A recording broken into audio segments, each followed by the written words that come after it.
At nandito na naman tayo sa ating no contact update segment for May 5, 2026. So bago natin alamin ang real-time energies ng person on your mind mo, batiin muna natin everybody. Hi and hello sa ating mga bagong viewers, new subscribers. Kamusta? My name is Yan.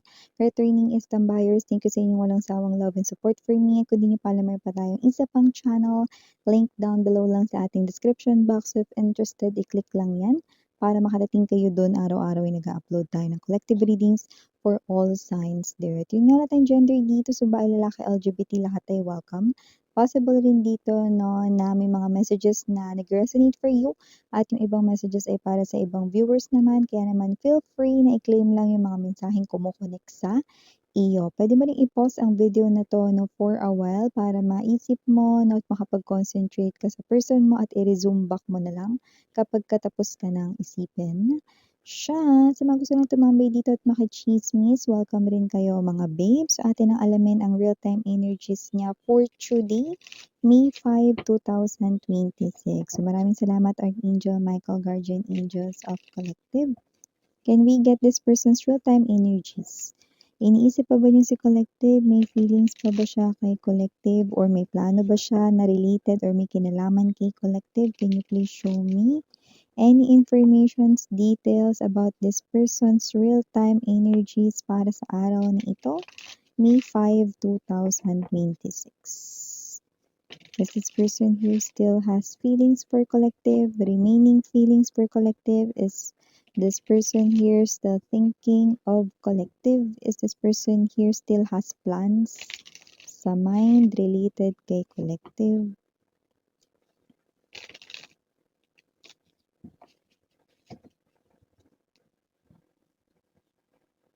The energies that we've got from this person here ay Seven of Swords. I'm getting the vibe of how dare you. How dare you. Yan, oh. Alamin natin. Parang yung first message yun. G na G. Ace of Coins, Seven of Cups. This person could be seeing a lot of number sevens right in here. Nine of Swords, yes. This person here, no, medyo magulo at very overwhelming ang kanyang emosyon ngayon. Hindi siya masyado makapag-isip pero gusto niya mag-isip. Knight of Cups energy. Bottom of the deck, we have the Two of Cups. Ten of Wands. Ayun. Ten of Coins. Para sa energy ng person na to ngayong araw, tandadadan, the how dare you is ang tinutukoy niya rito ay kayo.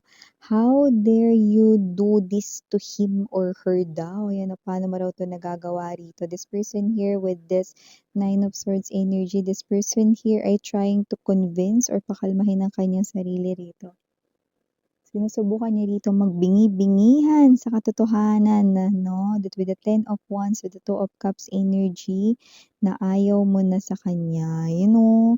So, every this energy is pwedeng nagtatry na rin siya rito na parang makipag-reach out sa inyo, no, pero maaaring kayo ito na dead mabels, no, hindi niyo siya pinapansin, no, and this person here, no, ay parang nandoon siya sa point na napapagod na siya 'no, at parang may energy rito na parang 'di ba kapagka parang sobrang pagod ka na ta's gutom ka pa 'no, ta's ang dami pang mga sumasabay na mga pangyayari sa paligid mo, parang na-triggered lalo at eto siya, parang may energy siya rito na parang G na G 'no. So, parang nagkasabay-sabay na to the point na parang nagrereklamo na siya at lumalabas dito 'no, na parang sinusubukan niya magbingi-bingihan dito na parang bakit hindi mo siya ginagawang mapansin, ba't di mo man lang i-try na pakinggan siya dito 'no. So, whatever the case may be, yan ang nakikita ko rito. So, yung iba naman, wala pang ginagawang movement pero lahat ng ito ay nasa kanyang isipan 'no. All over his or her thoughts, King of Swords energy, Knight of Cups 'no. And with the Ace of Pentacles, this person here could be trying to CPR or revive your connection back to life. Seven of Cups energy, may energy dito. I'm seeing a snake right in here. So there's a possibility that this person involved you into a third party situation. And yung iba ha, may specific clue dito. Possible na yung third party ay kasal. So may ganun. So just take only what resonates, no? Pero yun ay maaaring a specific sign or clue for someone watching. Okay, so let's keep moving. Nakita rin tayo dito ng energy, no, na yeah, basta may third party interference. And nakita rin natin dito that with this Nine of Swords energy, this person here could be having sleepless nights. Not possible na kulang rin ng kanyang sleep last night. Na possible na parang nag-took lang siya ng nap, no, kahit na wala namang parang istorbo sa kanya rito, no, like wala namang call about work, wala namang kailangan rito na parang urgent about something, no. Pero hindi siya rito, no, pahinga ng maayos, no. Not having enough sleep and rest, yun yung nakikita natin dito. And this person here, no, ay someone na pwedeng, eto siya, no, na parang nandoon siya sa point na galit siya, hindi sa inyo pero parang napagbabalingan na rin kayo dito ng kanyang galit, 'no? At nakikita natin dito na parang, after all of this person here will decide to call you. For a lot of you, it's not text, it's a call. So, tatawagan ka niya rito, 'no? So, hindi niya rito sa'yo parang i ibabato lahat, 'no? Hindi ka niya rito sisisihin or whatsoever, 'no? Dahil tatawagan ka niya rito kapagka bumaba na yung kanya ritong pagiging triggered, ayan, 'no? So, nakikita ko rito na kung sino man 'tong energy na 'to lumalabas with the Two of Cups energy, this is your, ex-lover right in here, 'no, na gusto rito ng partnership once more sa inyo. So, nakikita ko dito na itong person na 'to, 'no, ay having no control over you. Kaya medyo nahihirapan din siya rito, 'no, na maka-reach out kayo hindi sa inyong paghahagilap ng number or ng inyo ritong contacts or ng inyo ritong social media, hindi, eh, 'no, kundi nahihirapan siyang as in kausapin kayo because you are not playing hard to get but because you've learned a lot from this connection, no? Others of you, pwedeng nadala na kayo sa connection na 'to. Others of you, pwedeng ayaw niyo na talaga sa kanya. Others of you, pwedeng love niyo pa siya pero hindi niyo alam kung may patutunguhan pa ba dito sa pakikipagbalikan na 'to, kung makikipag-ayos kayo, 'yan. 'Yan yung nakikita ko rito, no? And you are appearing as this bird right in here. And so, parang may energy dito, no, na nanawa na kayo sa person na 'to, 'no, or ayaw niyo na, 'no, ng same experience with this person here. Kahit na parang hindi niyo alam if ever man na mauulit yung bagay na nagawa niyang hindi maganda or hindi, parang may energy kayo na parang, "Feeling ko minsan ayoko na." Yun. So, parang gano'n, 'no, yung nafi-feel ninyo.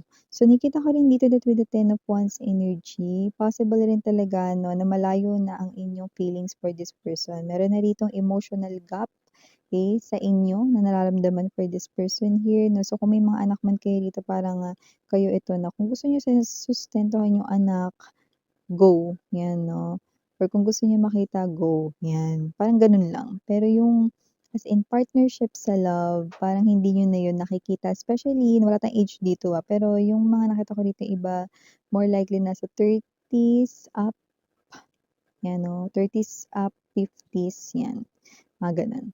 So, whatever the case may be, okay, yun ay possible na age bracket ng nakararami rito na nakaka-resonate sa parting yon na mensahe. Maliban din diyan, may energy rin kasi rito na parang meron na rin kasi ritong parang, bago sa buhay ninyo. So, parang nakikita niyo kasi na yung sarili ninyo na nagta-try ng isang bagong relationship. So, why not, 'di ba?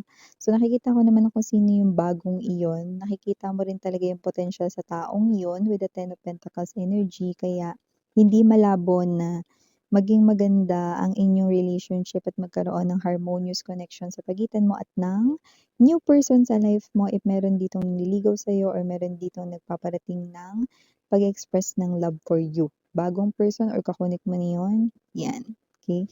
So, ito naman, iyo ritong person dito, no? Parang may energy siya dito na oo, nagagalit siya. Siguro may clear din talaga yung pasensya niya with this Ace of Pentacles energy, 'no, kasi nakita ko dito na parang, etong King of Swords na ito, may energy ito na parang dati 'pag nag-aaway kayo hindi ka wala kang chance para mag-explain. Hindi dahil malakas yung boses niya, kundi dahil ayaw niyang makinig sa paliwanag ng iba. In other words, 'no, kung ano yung paniniwala niya sa sarili niya, yun lang yung tama. pala desisyon eh, 'no? So, kung sino 'tong energy na 'to lumalabas, that with the King of Swords energy puwedeng mataas at malaki din ang kanyang ego or pride. May energy rin dito na itong person na 'to 'no, ay alam din niya sa sarili niya na naging sagabal talaga yung pagiging, ma-pride or ma-ego niya sa inyong connection, okey? So, lumalabas dito 'no, na itong person na 'to parang umabot na siya dun sa punto, kaya ngayong araw umabot na siya sa punto rito na parang hindi niya na rito alam kung ano pa yung puwedeng gawin para resolba ang issue sa pagitan ninyong dalawa. Kasi parang triny niya na ata yung pamamaraan kung saan sweet 'no, romantic yung datingan pero wala pa rin 'no. Parang dito nakikita ko rito na parang pagod na siya, nagrereklamo siya rito 'no, pero kakatawa kasi nakikita ko rito magka-come up siya sa isang positive na desisyon kung saan tatawagan ka niya pero hindi ka niya sisigawan, hindi siya magagalit sa'yo, hindi ka niya bubulayawan, okey. Kundi nakikita ko pa nga yung very, very soft like yung tono is parang maamong kuting or maamong tuta 'no, na kakausapin ka dito. It's like this person here will ask you, "Wala na ba talagang chance? Hindi mo man lang ba talaga ako pakikinggan in person?" 'Yan 'no. So, may mga gano'n 'no. Parang energy na sabihin na natin sounds like to me, parang paawa effect 'yun.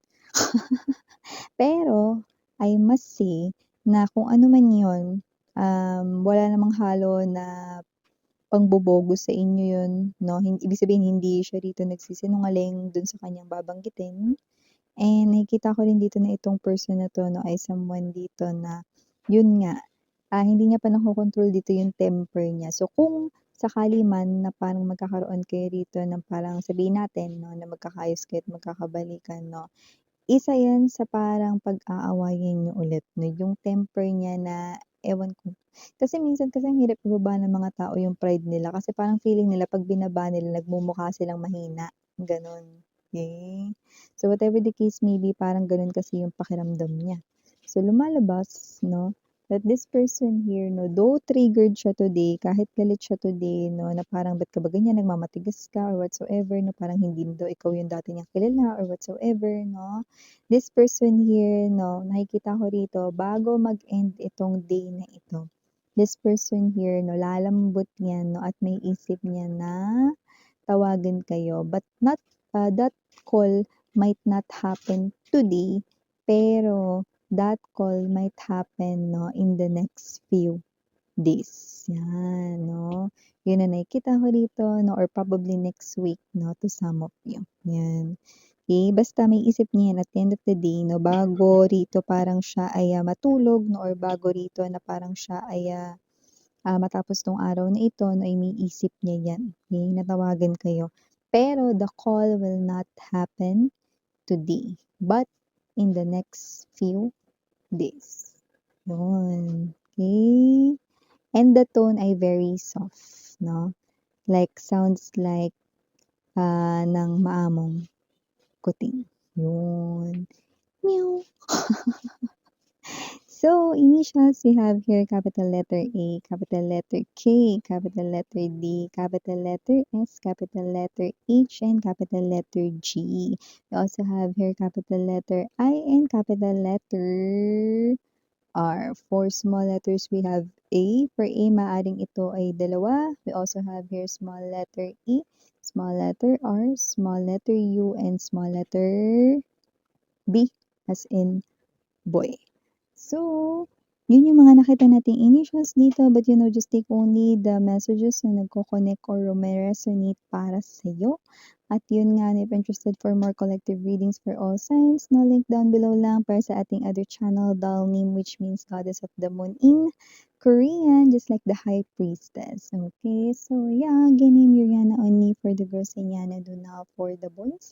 It's totally up sa inyo kung anong gagawin nyo dito na pero at least once na marinig nyo yung tawag niya dito 'no, hindi yung parang paamba or hindi yung parang nanghahamon yung tono niya, hindi pagalit 'no. So, nakikita ko that the tone ay, magiging sound na parang very soft and very calm, 'yan, oh. So, again, I'm Yana only for the girls and Yana do now for the boys. Saranghaeyo, love and light. Annyeong.